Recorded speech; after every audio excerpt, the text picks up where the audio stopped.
foreign military posture, including ongoing tensions in the Caribbean, questions about military intervention priorities such as taking over Greenland. How would you work to rein in the imperialistic tendencies of Trump? Impeach his ass. Sorry, I've been out of order. Wasn't he impeached twice last time? Impeachment for sure, It but doesn't stick. impeachment, I don't know how viable it's gonna be, but the whole Greenland thing is ridiculous. The area where I have been getting a little bit of heat from people in the Democratic Party is my stance on Venezuela. As a Hispanic and as someone who has many Venezuelan friends who live in Venezuela and here, I know that they have been begging for Maduro to be captured. So I may be in the minority when I say that I was happy when he got captured. Maduro is a clown. Now, I am not for U.S. intervention. I don't believe that we should be getting our hands on, things that we shouldn't.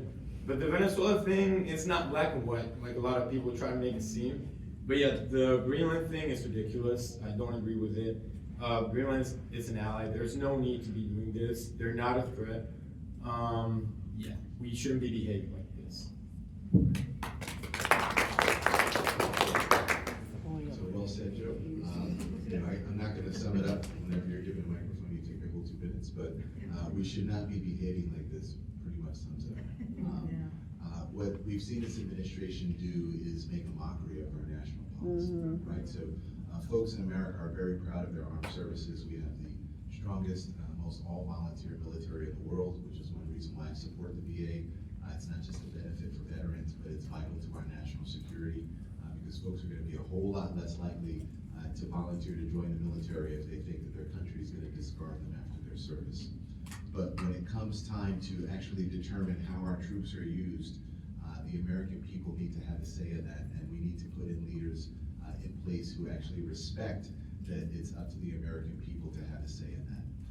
Going against the NATO ally, putting us in a position where we're going to destabilize the world order that's been put in place since World War II to make sure that we don't have World War III is maniacal and nonsensical. Having interventions, whether we agree with the leaders in other parts of the world or not, where we go in and secretly decapitate their governments without learning from the instability that we caused in Iraq, where we did something similar for a tyrant, is once again nonsensical. I think that when we're looking at things from a federal perspective about what an individual congressperson can do, I talked earlier about the power of the purse and making sure that you fund programs that you think are going to be beneficial and try to starve off programs that don't represent our values. One thing that we can also do at Congress are investigations.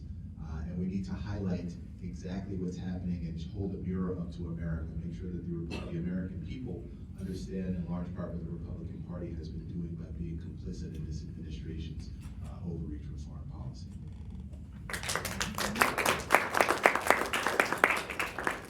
Well, you made my answer a whole lot easier because you just said everything I was thinking about saying. But I did want to add, you are completely on point, but there is one area that I think is critically important.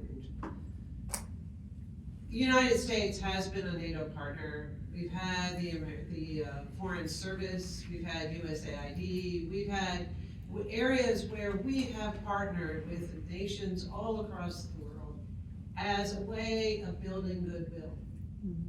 And this current administration has destroyed that. They've destroyed any level of trust that any nation would have in working with us. And it's all because of the deal, the art of the deal. It's all over real estate. And we've seen the destruction that has occurred as a consequence of the deals that have been made where we got involved with other countries. The Israeli-Gaza conflict right now is over land, not over lives. So it's critically important that we address the fact that we need to get back to the point where we're focusing on the people in all of these countries, respect the relationships we have, and bring back the negotiated peace settlements and behaviors that we have had in place since World War II. Taking that out is destroying our credibility, and it makes us a target. And I'm sorry that the American people don't deserve to be treated that way. But our partners don't either. So as you mentioned, doing the investigation, holding those that have agreed to have these folks in place, that have cut these budgets, harmed these programs, and discredited everything that this nation has worked for the last, century, is critically important. And so bringing back some sanity to our international relationships is a very big goal. Thank you. We start with impeaching, convicting, and removing. Everybody in this room can point to one separate reason, your own reason why this administration should be impeached, convicted, and removed. And this is just another one of them, because they're not following policy as set. One thing about captors, oppressors, or anyone in that type of position is that every once in a while they're going to do something. They'll throw you a bone. They'll do something kind to you. Regarding Maduro and so forth, I want to be respectful about this and sensitive to Venezuelans and those in this country, those in this audience who are connected in some way with that. But what I also want to encourage people to understand is that when you have, this type of administration, when you have, again, we go to oppressors, captors, or what have you, they serve you garbage as food every day. They'll be food because they decide to serve you lobster and steak another day. Because you're still captive, they're still doing what they're not supposed to be doing. So yes, with Maduro, for the country, that was something huge, but the way they went about it was absolutely wrong.